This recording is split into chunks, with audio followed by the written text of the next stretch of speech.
June the 14th, 1944, a village in Normandy called Lingèvres, still smoking. 3 Sherman tanks rolled through the rubble that afternoon. American-built. Same hulls that came off the same production lines in Michigan and Detroit that had turned out tens of thousands of them. 3 of the 4 tanks in that column looked like every other Sherman in France. The 4th did not. Barrel too long. Turret carrying a steel box bolted to its back that no American factory had ever put there. The breech of the main gun opened sideways, left to right, because no one had found another way to make it fit inside. The man commanding that strange machine was Sergeant Wilfred Harris, 33 years old, from Walsall in the English Midlands. He had been at Dunkirk in 1940. He had watched his regiment burn every tank it owned on the beach and sail home with nothing. 4 years later, he was back. This time, sitting in a Sherman the British government itself had tried to kill in a shed in Dorset 1 year before. In the next 40 minutes, that tank would kill or disable 5 German Panther tanks, the heaviest armour Hitler could still field in France in the summer of 1944. 5 Panthers, 5 shells. On paper, impossible. The story you have probably heard is 5 shots, 5 kills. That is close to the truth. It is not exactly the truth. The version the records tell is stranger, harder, and in the end more honest than the legend. And to understand what Harris did that afternoon, you have to leave Normandy entirely. You have to go 2 years back and 2,000 miles south to a burning tank in the Libyan desert and to a man the British Army had already declared finished. This is the story of how a weapon nobody in charge wanted killed 5 Panther tanks in one afternoon. If it hooks you, hit like and subscribe.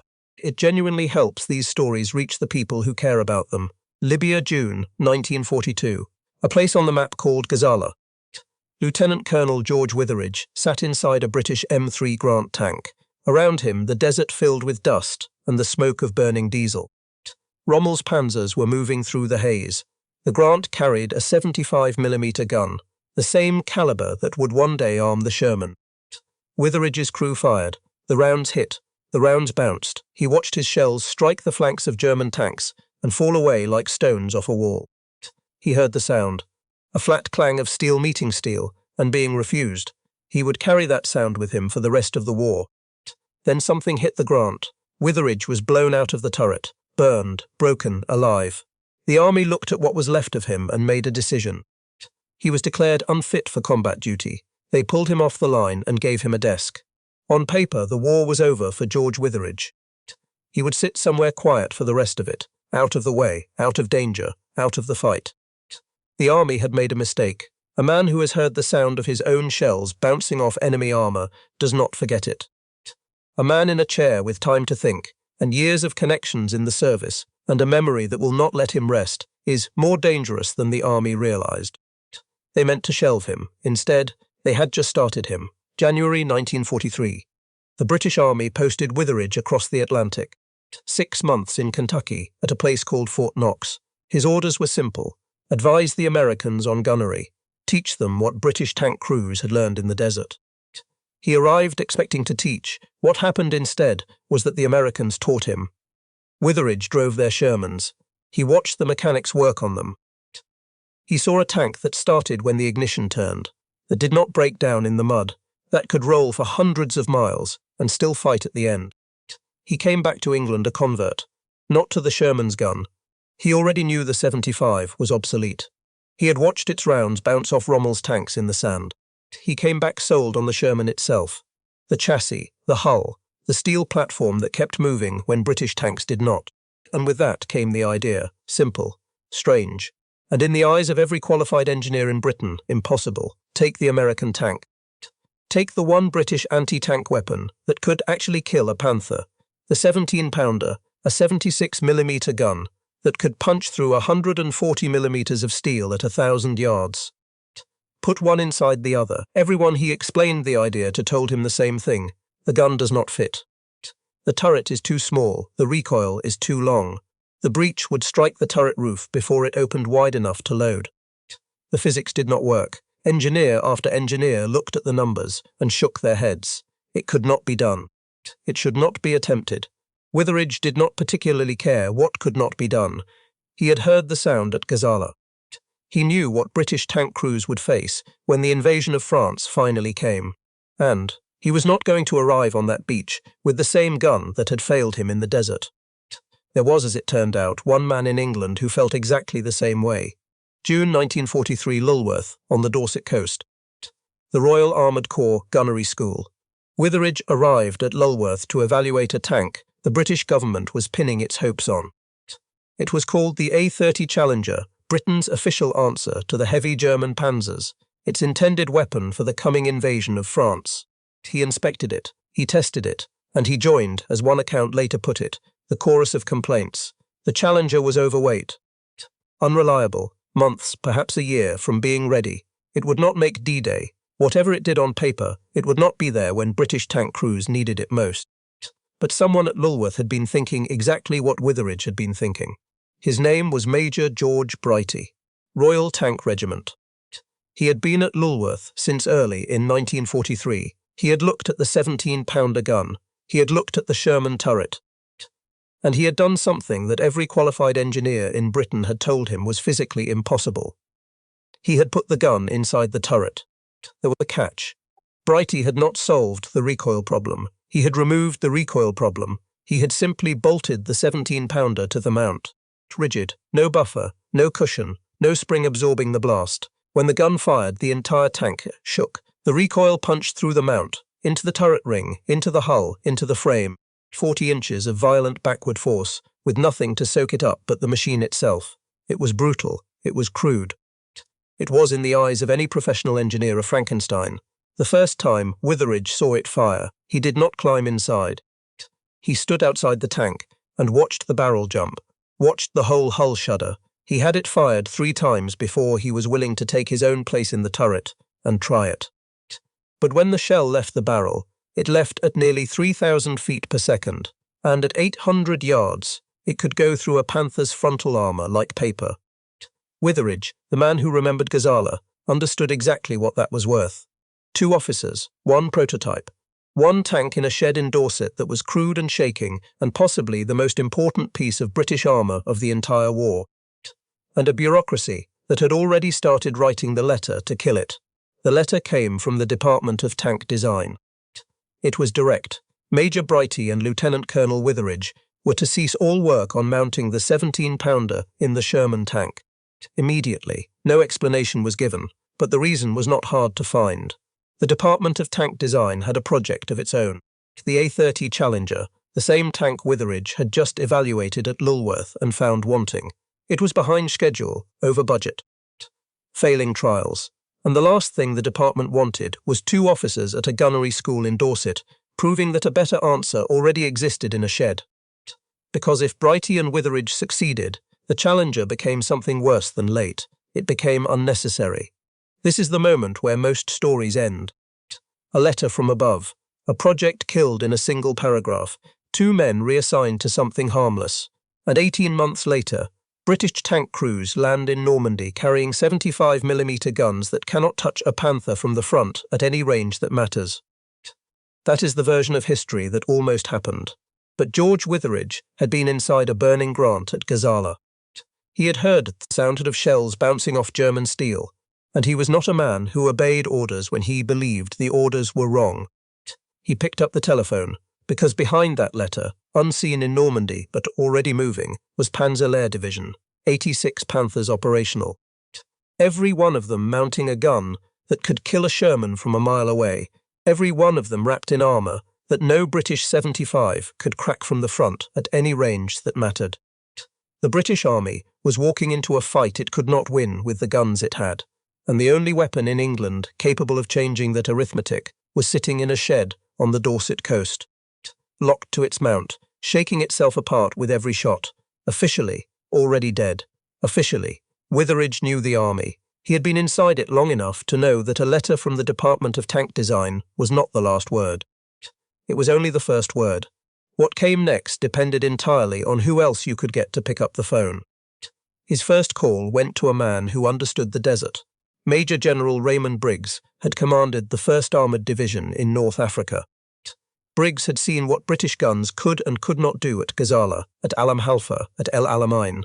Briggs was now director of the Royal Armoured Corps. When Witheridge told him what Brighty had built at Lulworth, the locked gun, the shaking chassis, the rounds that punched through Panther armour at 1,000 yards, Briggs did not need convincing. He had watched too many Grants burn, he knew what it meant. Through Briggs, the call reached higher still. His name was Claude Gibb. He was not a soldier, he was an industrialist, an engineer by training, and now the Director General of Weapons and Instruments Production at the Ministry of Supply. Gibb did not care about elegance. He did not care about departmental politics. He cared about one thing only: could it be built? Could it be manufactured? Could it be put into the hands of British crews before the invasion? Witheridge and Brighty explained what they had done. The gun, the turret, the recoil, the crude and shaking prototype in the shed at Lulworth. Gibb listened. Then he asked one question that broke the entire argument open. Was it possible? Because Gibb had just been told something. A senior British officer had recently returned from Australia, and in his Australia, on the other side of the world, the 17-pounder had already been mounted successfully on the Australian Sentinel tank. It was not theory, it was not sketches on paper, it had been done. Somebody else had done it first, in a country most Englishmen could not find on a map. That single fact changed everything. If the Australians could put a 17-pounder in a tank, then the Department of Tank Design could not credibly say it was impossible. And if it was not impossible, then a letter telling 2 officers to stop was not policy. It was cowardice. Gibb overruled the department. The Sherman 17-pounder became an official Ministry of Supply project, and here is where the story turns a knife inside itself. Because the moment the project was approved, it was taken away from the men who had fought for it. Brighty and Witheridge, the officer who had built it, and the officer who had refused to let it die, were not put in charge of what came next. The official history would later describe them, in a phrase that says everything, as highly enthusiastic and devoted amateurs. Amateurs. The men who had risked their careers, ignored a direct order, and dragged the weapon that would save British tank crews into existence, were now being told to step aside so that the professionals could take over. The professional had a name, W.G.K. Kilbourn, a civilian engineer from Vickers, assigned to the Department of Tank Design at Chertsey. He had never been inside a burning tank. He had never heard the sound of shells bouncing off panzer armour. He did not carry Gazala in his head. What he had was something Brighty and Witheridge did not. He had the discipline to turn a Frankenstein into a weapon that could be built by the hundreds, in real factories, on a real deadline, with the invasion of France, now less than a year away. And he faced the same wall they had faced. 40 inches of recoil, 18 inches of space, a gun that was physically too large for the turret it had to live in. Every obvious answer had already failed. You could not shorten the barrel. That would kill the muzzle velocity that made the 17-pounder lethal in the first place. You could not enlarge the turret.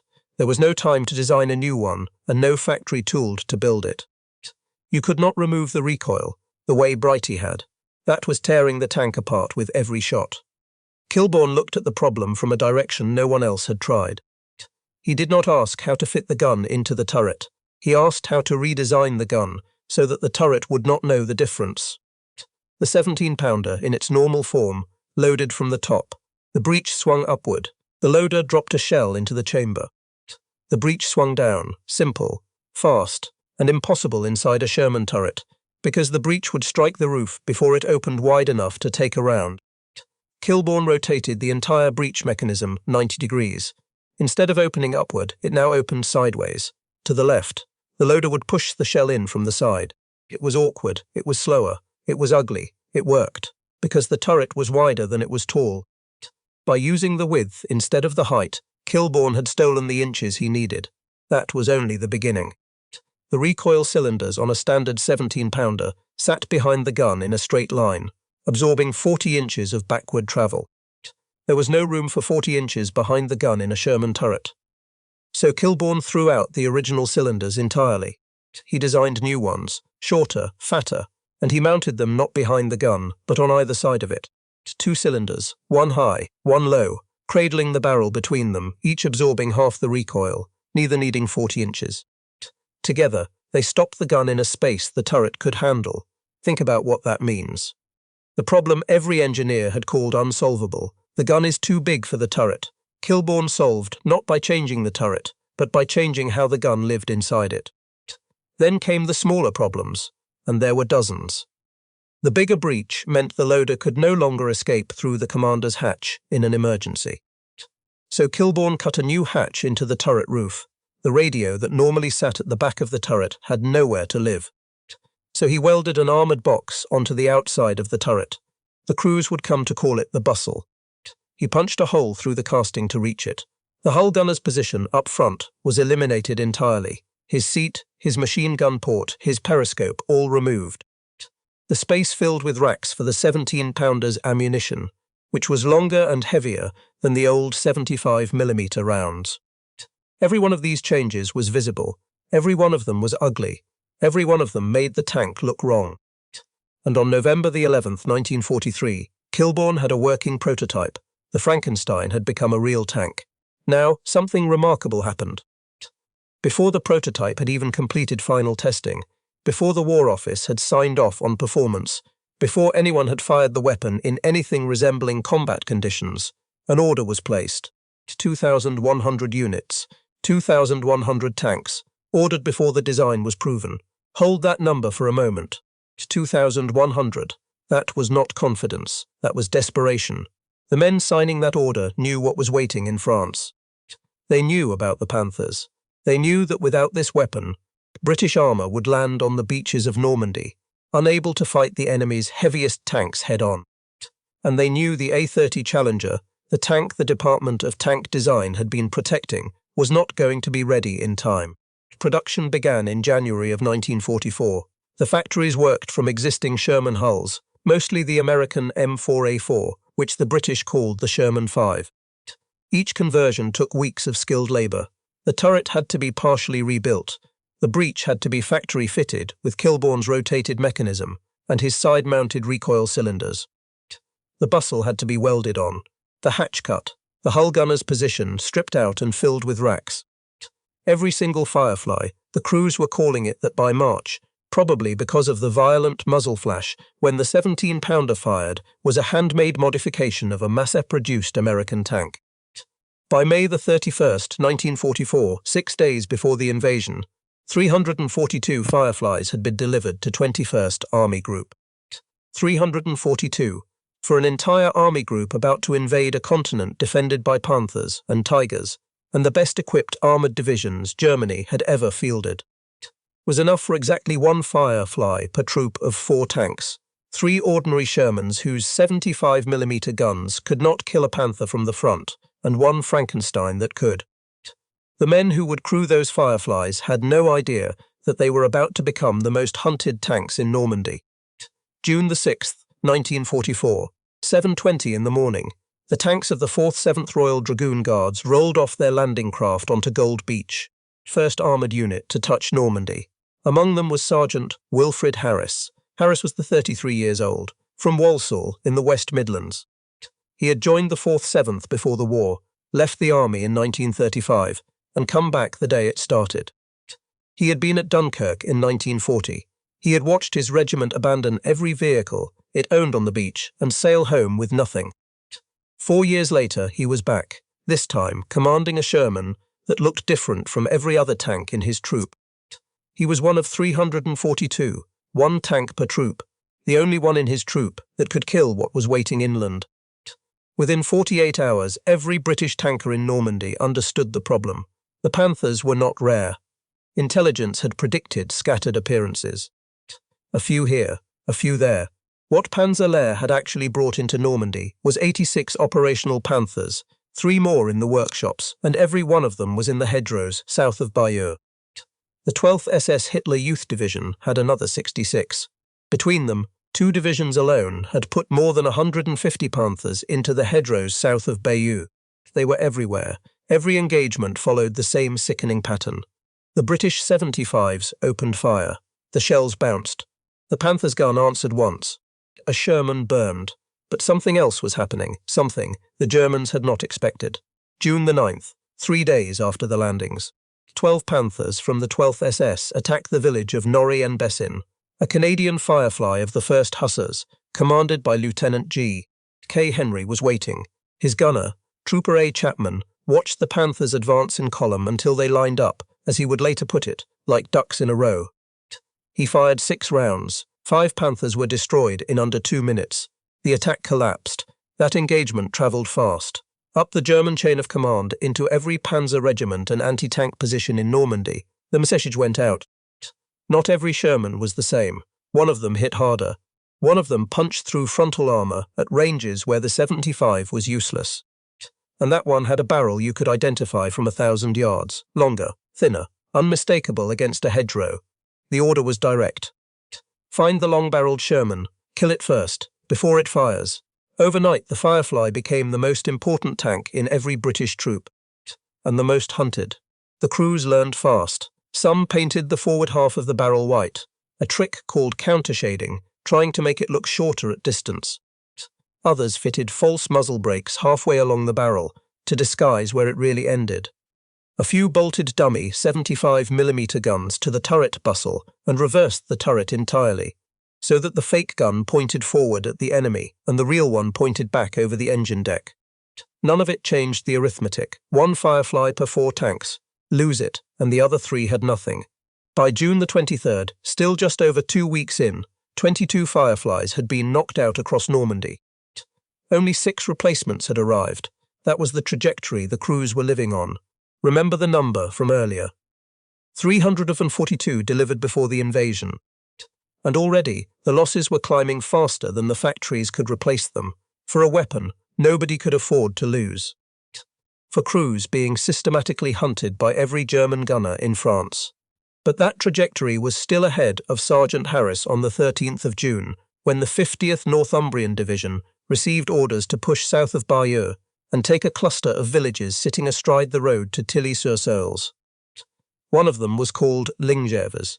The division would attack with the Durham light infantry on foot, supported by the tanks of the 4th 7th Dragoon Guards. Harris's Firefly was assigned to 4th Troop, a squadron. At full strength, the troop had 4 tanks. By the morning of June the 14th, it had 3. One was already gone. Lieutenant Alastair Morrison commanded. Corporal Johnson had a standard Sherman, and Harris had the only gun in the troop that could answer what Panzer was about to send down the road. The Durham stepped off at 10:15 in the morning. The attack was preceded by everything the British could throw. Divisional artillery laid a creeping barrage across the fields south of Bayeux. Rocket-firing Typhoons came in low over the tree lines.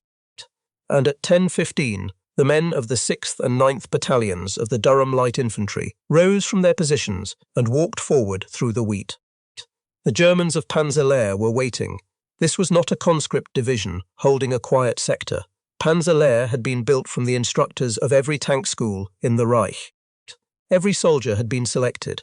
Every crew had trained others before being sent to fight. They were, by any measure, some of the finest troops Germany could still field in the summer of 1944. And they had been in this ground since June the 8th, digging in around Tilly-sur-Seulles, camouflaging positions in the hedgerows, sighting machine guns down every lane. They let the Durhams come close, very close, 150 yards, the length of a football pitch and a half, close enough to see faces. Then they opened fire. What followed was 5 hours of fighting at a range where war becomes personal. Hedgerows turned every lane into an ambush. German machine guns covered every approach. Snipers worked the upper windows of stone farmhouses. The Durhams fought field by field, house by house, with bayonets and grenades and the kind of grinding, close-quarters violence that fills casualty reports with numbers that cannot convey what happened to the men behind them. By early afternoon, Lingèvres was taken. The cost, for the 9th Battalion alone, was 22 officers and 226 other ranks killed or wounded. 248 men, nearly half the battalion, gone in a single day. A 6th DLI officer would later call the attack the best one the battalion launched during the entire Normandy campaign. That gives you some idea of what the worst ones looked like. Major John Mogg, acting battalion commander of the 9th DLI, reached the village centre and set up a casualty station in the church. The Panzer infantry pulled back. The tanks came forward. 4th Troop, a squadron, 4th 7th Dragoon Guards, rolled into Lingèvres to hold what the infantry had paid for in blood. 3 tanks, Morrison, Johnson, Harris, 1 Firefly, Lieutenant Morrison parked his Sherman near the church, centre of the village, covering the crossroads. Corporal Johnson positioned his to the south, watching the road from below. Harris drove his Firefly to the eastern end of the main road, the road that ran straight toward Tilly-sur-Seulles, straight toward the German lines, and stopped. He was facing east. Behind him, the village. Around him, the Durhams organising what defence they had left, dragging wounded into the church, setting up the 2 6-pounder anti-tank guns that had survived the advance. Ahead of him, 800 yards of open road lined with hedgerows, running into territory Panzer Lair still controlled. Harris opened his cupola hatch and stood in the commander's position, binoculars up, scanning east. Beside him in the turret sat his gunner, Trooper Ian McKillop. The two had worked together long enough to need no speeches. Harris spotted. McKillop fired. That was the partnership. Whether it would work against what was coming depended on something neither of them controlled. Whether the enemy came from the front, where the 17-pounder could reach, or from a direction where even the Firefly was just another thin-skinned Sherman with nowhere to hide. For a few minutes, the road east was empty. Then Harris saw movement. On the road from Tilly, shapes in the afternoon haze. Low, angular, moving. He adjusted his binoculars. The silhouette was unmistakable to any man who had been briefed on German armour in the weeks before the invasion. The long gun, the sloped glacis, the wide tracks, 2 Panthers, from the 6th and 7th Companies of Panzer Regiment 130. 10 Panthers had been committed to the counterattack. These were the first 2, 400 yards, closing, and Sergeant Harris, sitting in the one tank within a mile that had any chance of stopping them, had perhaps 10 seconds to decide. Fire first, and give away his position or hold, and risk letting 45 tons of German steel fire first. He did not wait. Harris gave the order. McKillop laid the crosshairs on the lead Panther, 400 yards, coming straight down the road. He fired. The 17-pounder round left the barrel at nearly 3,000 feet per second. At that range, the flight time was under a heartbeat. The shell struck the Panther head-on. The tank stopped. Smoke began to pour from the hatches. No one appeared. 1 round, 1 Panther, dead on the road to Tilly-sur-Seulles. Harris did not pause. The second Panther was right behind the first, already slowing. Its crew had seen the lead tank shudder and halt, but they had not yet understood what killed it. They had seconds to react. They did not get them. McKillop fired again. The second round struck the second Panther. The tank lurched, veered off the road, and stopped. It was disabled, immobile, but not, in that first moment, destroyed. The crew realized what had happened faster than their tank could tell them. They threw the hatches open, scrambled out, ran for the hedgerow. They did not make it. Waiting for them, working forward through the ditches and the wheat, was an infantry tank hunting party. It was led by Major John Mogg, acting battalion commander of the 9th DLI, the same officer who had set up his casualty station in the church less than an hour before. His men caught the Panther crew as they ran, and then they finished the tank, a P-80 rocket, fired at close range into the side of the wounded Panther. The second tank burned where it stood. This is the part of the story the legend leaves out. 2 Panthers destroyed at the east end of Lingèvres. But not 2 by the Firefly alone, 1 by McKillop's gun, 1 by Harris's gun disabling it, and Major Mogg's infantry finishing it with a shoulder-fired rocket in the hedgerow. That is not a smaller story. It is the true story. British tanks and British infantry, killing German armour together. In a village, they had all bled for that morning. Now Harris did something that separates a competent tank commander from an exceptional one. He did not stay in position. 2 burning Panthers on the East Road told every German observer within a mile exactly, where a 17-pounder had just fired. Their gunners were already looking for him, so Harris reversed out of the eastern position, drove back through the village, and repositioned to the northwest side, near a farmhouse, screened by a row of oak trees. From there, he had a clear line of sight down the western approach, the road coming in from Longray. This was not the move of a cowboy. This was the move of a man who understood what 1 Firefly was worth, and what happened to Firefly crews who let themselves be found twice. He had been in the new position for perhaps 20 minutes when he saw them. 3 more Panthers, from the west this time, moving in column along the road toward the village, and they had not seen him. They did not know that the gun, which had just killed 2 of their crods on the opposite side of Lingèvres, was now sitting behind a row of oaks on their flank. Harris watched them come. He waited, until the geometry was right, until Panthers were passing across his field of fire, rather than driving toward him. A flank shot. The Panthers' side armor was 40 millimeters, less than a third of the frontal plate. At this angle, at this range, McKillop could go through it like paper. Harris gave the word. McKillop fired. The first round struck the lead Panther in the engine compartment. The tank burned instantly. He fired again. The rearmost Panther in the column took a round through the back. It stopped just inside the village. He fired a third time. The middle Panther, caught between the two burning wrecks, took a round in the running gear. It lost steering, rolled another 100 yards, broke down near the church. The crew abandoned it there. 3 rounds, 3 Panthers. In the space of a minute, add it up. 5 shells fired at Panthers from Harris's Firefly across the whole afternoon. 4 Panthers destroyed by the 17-pounder outright. 1 Panther, bit disabled by the 17-pounder, finished by Major Moggs Piatti.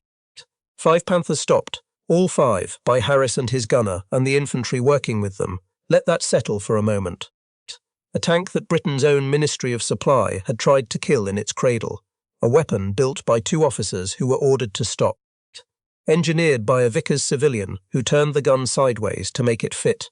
Rushed into production before the prototype was fully proven. Had just done, in one afternoon at one village, what no other Allied tank in Normandy could do at all. The fighting around Lingèvres continued through the afternoon. It was not a one-tank battle. It was a village-sized brawl. Corporal Johnson Sherman, holding the crossroads near the church, took a hit from a German armoured car and was knocked out. His crew got out, wounded, alive. Captain John Sterling arrived with the 2nd Troop of Fireflies and put 3 armour-piercing rounds into a Tiger tank that had come up in support of the Panzer Lehr counterattack. The Tiger burned. A squadron of the 4th 7th Dragoon Guards lost 4 Shermans in Lingèvres that day. One of them was a Firefly. It was not Harris's Firefly. Someone else's crew, in a machine that looked exactly like his, died in a village where his had lived. The 6th and 7th Companies of Panzer Regiment 130 had committed 10 Panthers to the counterattack on Lingèvres. They lost 9 of them. The 2nd Battalion of the 902nd Panzer Grenadier Regiment, the infantry, that had held the village that morning and fought to retake it that afternoon, lost 257 men killed, wounded, and missing. Nearly the same number as the 9th DLI had lost taking the village at dawn. There is no clean version of Lingèvres. There is no side that walked away whole. On the road east of the village, 2 Panthers cooled in the sun. On the road west, 3 more. In the church, Major Moggs' casualty station worked through the afternoon on Durham wounded. On both ends of the same village, on the same day, 2 elite forces had ground each other down in numbers that come close to matching. That is what actually happened. By nightfall, the Durham Light Infantry and the 4th 7th Dragoon Guards held Lingèvres. 9 German tanks lay burning in and around the village. The story that travelled farthest from that place, though, was not the infantry sacrifice. It was not the total tank count. It was 5 rounds fired by 1 Firefly, and the fact that every one of those rounds mattered. Within days, the report reached 21st Army Group Headquarters. Within weeks, the War Office in London, and within months, the desks of the 2 men who had started all of this in a shed at Lulworth with a locked gun, a shaking chassis, and an order to stop. The men who had been dismissed as amateurs. After Lingèvres, the numbers moved fast. By late June, 149 Fireflies were in Normandy. By the end of July, 235. By autumn, the allocation had doubled, 2 Fireflies per troop instead of 1. By the time the factories stopped in 1945, more than 2,000 had been built, every one of them carrying Kilbourn's sideways breech. His shortened side-mounted recoil cylinders, his welded bustle at the back of the turret. Every one of them descended from a prototype that had shaken itself half apart in a shed on the Dorset coast. The Germans never stopped hunting them. For the rest of the campaign, the order held: kill the long-barreled Sherman first. Firefly crews learned to live as marked men. They painted their barrels. They hid behind hedgerows.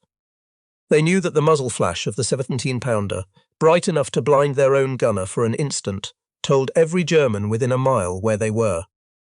They fired anyway, and something unexpected showed up in the loss reports. Despite being the priority target on every battlefield they entered, 19% of Fireflies were knocked out in Normandy. The rate for standard Shermans was 29%. The most hunted tank in every British troop was surviving better than the tanks the Germans were supposed to ignore. When you can kill the thing that is trying to kill you, the arithmetic changes. The 4th 7th Dragoon Guards fought on through France. They became the first British armoured unit to cross the Seine. They led part of the column driving toward Arnhem during Market Garden. They pushed through northern Germany and finished the war at Bremerhaven on the North Sea coast, a long way from Gold Beach. Sergeant Wilfred Harris survived. He had survived the interwar army, survived Dunkirk, survived the hedgerows, survived commanding the most targeted tank in every troop he served in. The man from Walsall, who had first worn the badge of the 4th 7th in peacetime, wore it through 2 evacuations and 1 whole war. Trooper Ian McKillop, the gunner whose hands had put 5 rounds on 5 targets in one afternoon at Lingèvres, survived beside him. Of Brighty and Witheridge, the records say less. The official history called them highly enthusiastic and devoted amateurs. They were not invited to take credit when the Firefly proved itself. Their names do not appear on the production documents. Kilbourn is remembered as the designer, the 2 officers who forced the project into existence, who ignored an order, who spent months proving in a shed that a 17-pounder could live inside a Sherman turret, are a footnote in most histories of British armour. But the idea belonged to them. The stubborn, unreasonable insistence that the next campaign would not be fought with the same guns that had failed in the last one. That belonged to them. It is important not to make this into one man's story. The Firefly at Lingèvres was Harris and McKillop, but the Panthers on the East Road were killed by McKillop and Major Mogg's PI-8 team together. The village was taken by Durham riflemen at a cost that would gut a battalion. The Tiger was killed by Stirling. The wounded were carried into a church that a battalion commander turned into an aid station between running one fight and starting another. The gun in the turret existed because a burned officer refused to be quiet, and an Australian engineer put a 17-pounder in a Sentinel first, and a civilian at Vickers turned a breech sideways in an office at Chertsey. Every part of this story needed every other part. If you go to Lingèvres today, the village is quiet. Stone houses line the same roads. There is a memorial to the Durham Light Infantry, listing the 248 men of the 9th Battalion, lost on the 14th of June, 1944. There is a memorial to the 4th 7th Dragoon Guards on the road north of town. For years after the war, 2 of the Panthers that McKillop's gun had killed sat rusting at the western entrance of the village. Blackened, silent, left where they had burned. Go back to where this started, a village called Lingèvres. A sergeant in a tank that looked wrong, barrel too long, breech opening sideways, a steel box bolted where it did not belong, a tank the system had never wanted. That existed only because 2 men disobeyed an order. One engineer reimagined the impossible, one industrialist overruled a department, and a country gambled on a weapon it had not finished testing. 5 shots, 5 Panthers, 4 killed by the gun, 1 finished by infantry, 9 German tanks in and around the village by nightfall. 248 Durham men gone, taking the ground it stood on. 257 Panzer Grenadiers gone trying to take it back. There is no clean legend here. There is only what the men on both sides paid for one afternoon, at one crossroads, in one village nobody outside Normandy had ever heard of. They called it a Frankenstein. On June the 14th, 1944, the monster answered, "Thank you for staying with me all the way through." If this story meant something to you, hit like. It genuinely helps the algorithm push these older, quieter stories in front of the people who care about them. And if you have not subscribed yet, now would be a good time. The next one is coming. I would like to know where you are watching from. And if someone in your family served in the Second World War, a father, an uncle, a grandfather, someone who never talked about it much when he came home, tell me about him in the comments. Their stories deserve to be heard, and there are more of us here who want to listen than you might think. I will see you in the next one.